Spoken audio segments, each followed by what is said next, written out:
Hello বন্ধুরা, তোমরা সবাই কেমন আছো? আশা করছি সবাই ভালো আছো। আজ তোমাদের এমন একটি গল্প শোনাবো যে গল্পটি শোনার পর তোমাদের মাথা ঘুরে যাবে। তাহলে মূল গল্পটি তোমাদের সাথে শেয়ার করি। আমার স্বামী কয়েকদিন ধরে রোজ সময় পেলেই জানালা খুলে নিচে পাশের বাড়ির উঠানের দিকে তাকিয়ে থাকে। প্রথম প্রথম আমি সেটাকে স্বাভাবিক ঘটনা বলে মনে করে ব্যাপারটা খুব একটা আমলে নিইনি।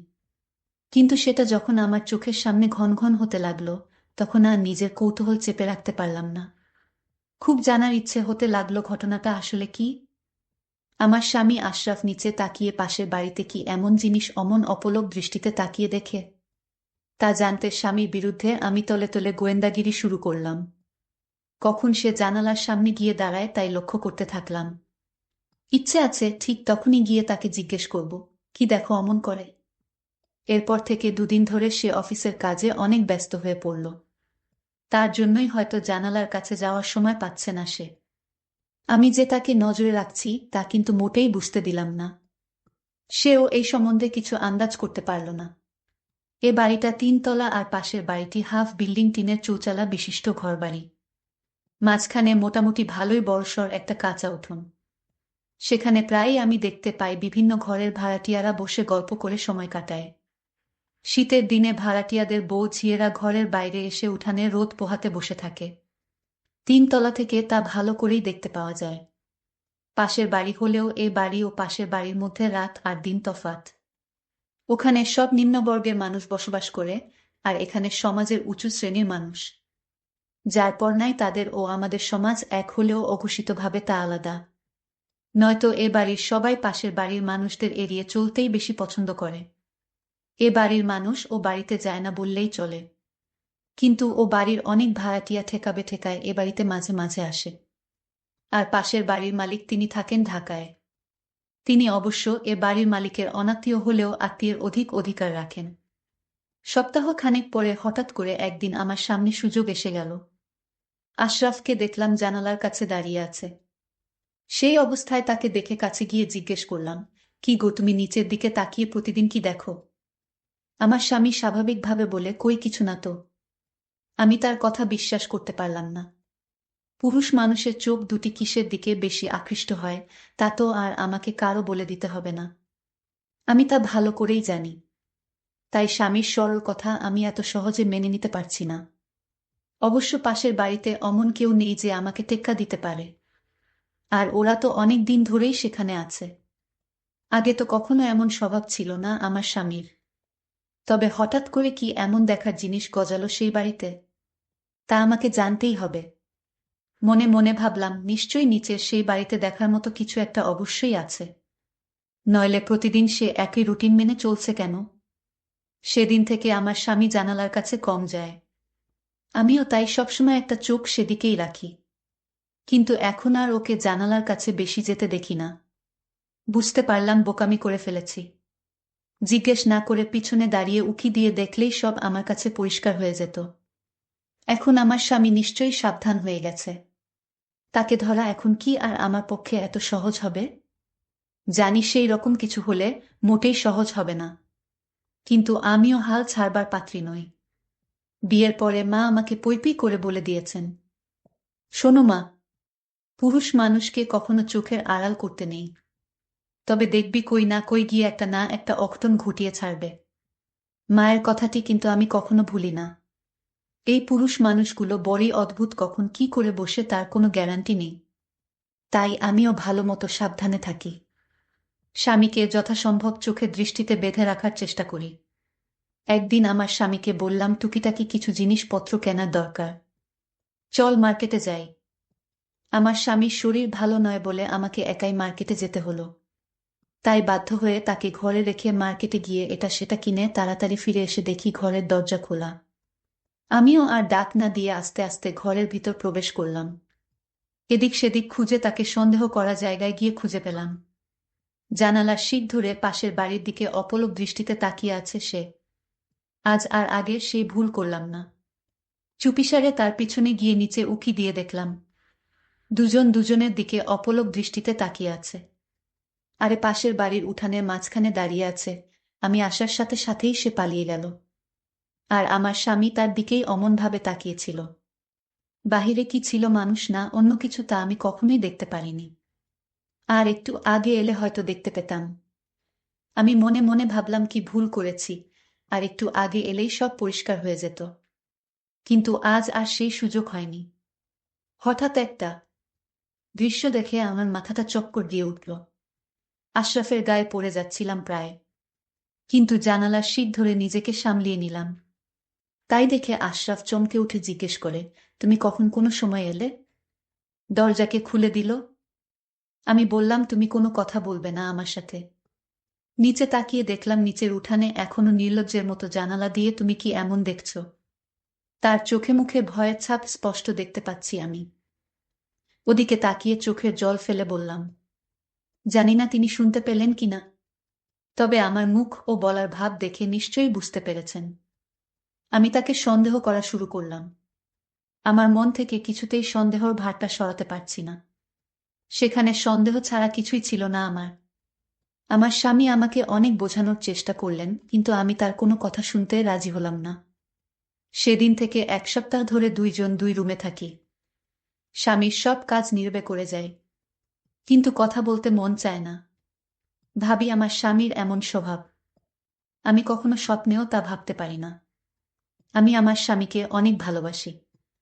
সে মানুষটা মোটেও খারাপ নয়, হয়তো চোখের নেশায় পড়ে গিয়েছিল। কিন্তু জানালা দিয়ে আমি তো কিছুই দেখতে পেলাম না। তাহলে আমার স্বামী জানালা দিয়ে কি এমন দেখে? আমার সন্দেহ মনে লেগেই থাকল। এখন আর কতদিন ধরে জানালার ধারে কাছেও যায় না সে। হয়তো নিজের ভুল এখন সে বুঝতে পেরেছে। আর আমি বা নিজের স্বামীকে শুধু শুধু একা দোষী ভাবছি কেন? ভাবলাম একদিন গিয়ে কয়েকটি কথা ওনাকে ভালো করে শুনিয়ে আসব। কিন্তু কাকে শোনাবো এই কথা? বলবো এভাবে আমার স্বামীর দিকে তাকিয়ে না থেকে নিজের মানুষটার দিকে নজর দিক। কিন্তু আমি কাকে বলবো সেই কথা? আমি তো কাউকে দেখতে পাইনি। আমি যদি শিওর কাউকে দেখতে পারতাম তাহলে এই কথাগুলো সেই মানুষটাকে বলা যেত। কিন্তু আমি ভাবলাম ওই বাড়িতে মলিলারা আছে, তাদেরকে এই কথাগুলো বলে আসি। কিন্তু মনে মনে ভাবলাম একজনকে সরাসরি না থেকে তাকে শুধু সন্দেহ করা ঠিক না। আর আমি যে কথাগুলো বলতে ভাবছিলাম তাও তো বলা ঠিক হবে না, কারণ আমি তো কাউকে দেখতেই পাইনি।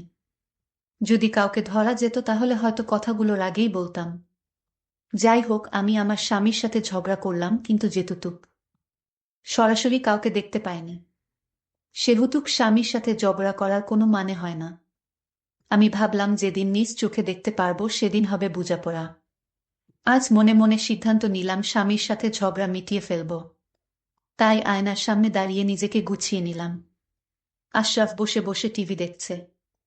আমি তো তার সাথে কথা বলি না, তাই টিভিতে এটা সেটা দেখেই সে এখন সময় কাটায়। আর সকাল হলে তো অফিসে যাওয়ার ব্যস্ততা শুরু হয়ে যায়। নিজেকে আয়নার সামনে ভালো করে আরও একবার দেখে নিয়ে তারপর ড্রয়িং রুমের দিকে এগিয়ে গেলাম। ভাবছি হঠাৎ করে পিছন থেকে হাত দিয়ে তার চোখ দুটি ধরে চমকে দিব। ড্রয়িং রুমে টিভি চলছে, কিন্তু আশরাফ সেখানে নেই। সে জানালার কাছে গিয়ে দাঁড়িয়ে আছে। আমি তাকে সেখানেই পিছন থেকে চোখ বেঁধে তাকে চমকে দিয়ে বললাম, আর ঝগড়া নয়। কিন্তু হঠাৎই আশরাফ পকেট থেকে কিছু একটা বের করে জানালা দিয়ে নিচে ছুঁড়ে দিল। আমি তৎক্ষণাৎ জিজ্ঞেস করলাম, তুমি কি ছুঁড়ে দিলে? চিঠি মানে প্রেমপত্র। আশরাফ আমার দিকে তাকিয়ে বলে, কিছু না। তবে হিমা, তোমার মাথাটা শীঘ্র নষ্ট হতে চলেছে। বাজে চিন্তা বাদ দাও। আমি তার কথা বিশ্বাস না করে কাছে গিয়ে নিচে তাকিয়ে কাউকে দেখতে পেলাম না। ভাবলাম আমার চোখের ভুল হবে হয়তো। আশরাফকে বললাম, আমি ঠিক করেছি আজ থেকে তোমার সাথে আর ঝগড়া করব না। তুমিও আমার মনে কষ্ট লাগে এমন কাজ করো না প্লিজ। আশরাফ হেসে বলে, ঠিক সিদ্ধান্ত নিয়েছ। আমি কখনোই এমন কাজ করব না কখনো, যাতে তুমি কষ্ট পাও। সেদিন আমরা অনেক জায়গায় ঘুরতে গেলাম, কিন্তু পরদিন জানালার কাছে একটা 1000 টাকার নোট পড়ে আছে দেখে তুলে নিলাম। বুঝতে পারলাম কালকে আশরাফ জানালা দিয়ে তবে টাকা ছুঁড়ে মেরেছে। তাড়াহুড়ো করে একটা হয়তো পড়ে গিয়েছিল। টাকাটা তুলে নিয়ে রেখে দিলাম। রাতে বাসায় ফিরে এলে 1000 টাকার নোটটি আশরাফের হাতে দিয়ে বললাম, সকালে পেলাম জানালার কাছে পড়েছিল। আশরাফ বলল, তুমি পেয়েছ, তোমার কাছেই রেখে দাও। আমি টাকাটা ওর হাতে তুলে দিয়ে বললাম, আমার এই মাসের হাত খরচের টাকা প্রায় সবই জমা হয়ে আছে। আশরাফ আর কিছু না বলে টাকা পকেটে ঢুকিয়ে নেয়। মাসখানেক ভালোই কাটল আমাদের, কিন্তু হঠাৎই সবকিছু যেন তাসের ঘরের মতো ভেঙে পড়ল। আমি শুধু দেখে কষ্টই পেলাম, কিছু করতে পারলাম না। প্রতিদিনের মতো ঘরের টুকিটাকি জিনিসপত্র গুছাতে গুছাতে হঠাৎ সেই জানালার কাছে গিয়ে দাঁড়িয়ে পড়লাম। নিচের দিকে চোখের দৃষ্টিটা না চাইতেও চলে গেল। এমন দৃশ্য নিজের চোখে দেখতে হবে তা কল্পনাও করতে পারিনি আমি। আমার স্বামী একটা বয়স্ক মহিলার ঘরে প্রবেশ করছে এবং তাকে কিছু টাকা পয়সা দিয়ে চলে আসছে। কেউ দেখার আগেই আমি জানালা থেকে মুখটা সরিয়ে নিলাম। আমি ভাবলাম, আমার স্বামী তো কিছু হয় না, এই মহিলার তাহলে আমার স্বামী তাকে টাকা দিল কেন? আমি কিছুই বুঝতে পারছি না। আজকে এই দৃশ্য দেখতে পেয়েও আমার মাথা চক্কর দিয়ে উঠল না। এর কারণ হলো ওই মহিলাটিকে আমার জানা নেই। আমার স্বামীকে জিজ্ঞেস করলাম, আশরাফ, তুমি তো বলেছিলে তোমার মনে কথা আমার কাছে বলবে। বিয়ের আগে তুমি আমায় কথা দিয়েছিলে তুমি আমার সাথে তোমার সকল কথা শেয়ার করবে। তাহলে আজ জানতে চাই, এই মহিলাটিকে যার দিকে তুমি তাকিয়ে থাকো সে তোমার কি হয়? আমি আমার স্ত্রীকে বললাম, আমার প্রতি তোমার বিশ্বাস আছে, যদি থাকে তাহলে এই প্রশ্ন আমাকে আর দ্বিতীয়বার করবে না। কেন করব না? আমাকে তোমার বলতেই হবে উনি কে, ওনার সাথে তোমার কিসের সম্পর্ক? এই কথা বলার সাথে সাথেই আমার স্বামী আমাকে একটি জোরে চড় মারে। আমি চোখের পানি ধরে রাখতে পারিনি। আমি কান্না করতে লাগলাম। আমার স্বামী তখন বলল, আমার চোখের আড়াল হয়ে কান্না করো। যে স্ত্রী তার স্বামীকে বিশ্বাস করে না তার প্রতি আমার কোনো দায়িত্ব নেই, তার দুঃখ বুঝার দরকারও আমার। আমার স্ত্রী তখন বলল, এই সংসারে আমি আর থাকতে চাই না। খুব স্বাভাবিকভাবেই নিচে নেমে এলাম। তারপর পাশের বাড়ির ভিতরে প্রবেশ করে সেই ঘরের সামনে এসে দাঁড়ালাম। নিজেকে একটু সামলিয়ে নিয়ে দরজা ধাক্কা দিলাম, দরজাটা খোলাই ছিল। দেখতে পেলাম আমার স্বামী কতগুলো টাকা সেই মহিলার হাতে দিয়ে বলছে, এই টাকাগুলো রাখো, শেষ হলো আমাকে জানিও, আমি তোমার জন্য আবার টাকা নিয়ে আসব। তোমার ওষুধ যা লাগে কিনে নিও। আমার মাথায় একটা কথাই সারাক্ষণ ঘুরপাক কাটছে, সেই মহিলাকে আমার স্বামী টাকা দেয় কেন? তার সাথে কিসের সম্পর্ক? আমার মনকে আমি কিছুতেই বুঝাতে পারছি না। আমার মনের সন্দেহ লাগলো, তাহলে কি ওই মহিলার সাথে? না, আমি কিছুই ভাবতে পারছি। আমি আর এই সংসারে থাকব না। আমি আমার বাবার বাড়ি চলে এলাম। কিন্তু আমার বাবা জিজ্ঞাসা করলো, কিরে মা, তুই হঠাৎ চলে এলি যে? আমি বললাম, বাবা, আমি আর আমার স্বামীর বাসায় যাব না। আমি আমার স্বামীকে ভুলে যেতে চাই। বাবা আমায় বলল, কি হয়েছে মা, আমায় বলো দেখি সমাধান করা যায় কিনা। কিন্তু আমি বললাম, তোমার জামাইয়ের কথা মুখে আর উচ্চারণ করবে না।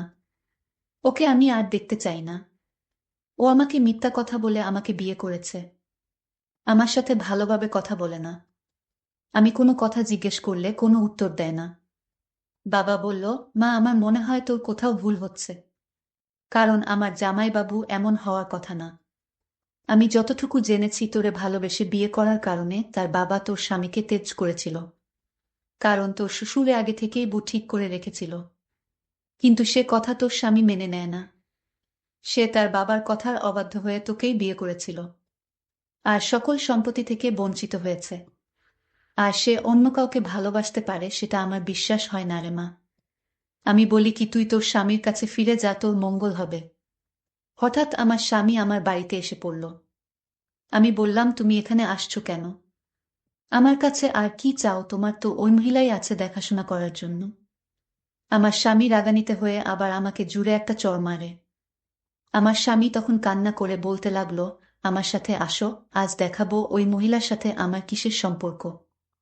কেন জানালা দিয়ে আমি ওই মহিলাকে দেখতাম, আর মাঝে মাঝে ঘরে গিয়ে টাকা দিয়ে আসতাম। সেই মহিলা আজ লাশ হয়ে পড়ে আছে। চলো আমার সাথে।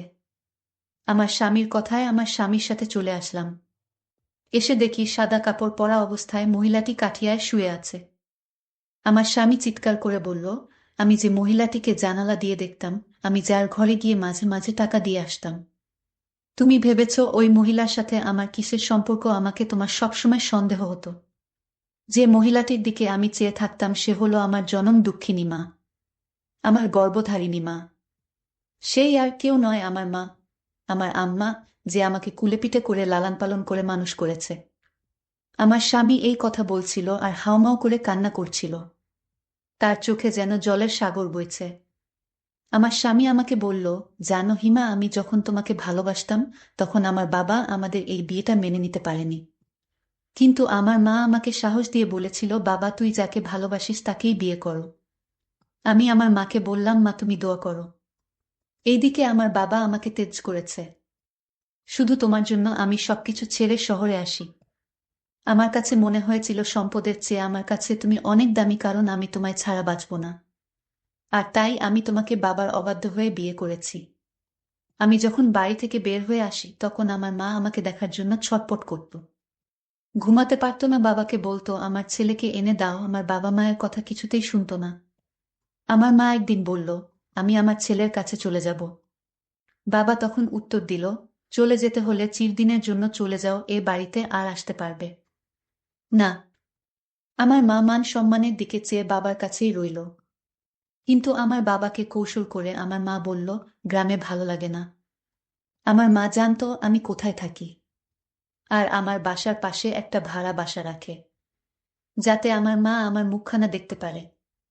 আমার মা ওই উঠোনে প্রতিদিন দাঁড়িয়ে থাকত, আর আমি জানালা দিয়ে দেখতাম আমার মায়ের চাঁদ মুখ। আর আমার মুখটাও আমার মা ভালো করে দেখতে পেত। এই জন্য আমি জানালার দিকে তাকিয়ে থাকতাম আমার মাকে দেখার জন্য। এটা কি আমার অপরাধ? আর তুমি আমাকে অযথা সন্দেহ করতে। একদিন আমার মা ইশারায় বলল, মায়ের ঘরে যেতে। মায়ের শরীরটা তেমন ভালো ছিল না, বাবাও ঔষধ কিনে দিত না তেমন একটা। আমি মায়ের ঘরে প্রবেশ করে আমি আমার মাকে কিছুদিন পর পর টাকা দিয়ে আসতাম। মাকে টাকা দেয়া কি আমার অপরাধ? যিনি আমাকে জন্ম দিয়েছেন, এই পৃথিবীর আলো বাতাস দেখিয়েছেন।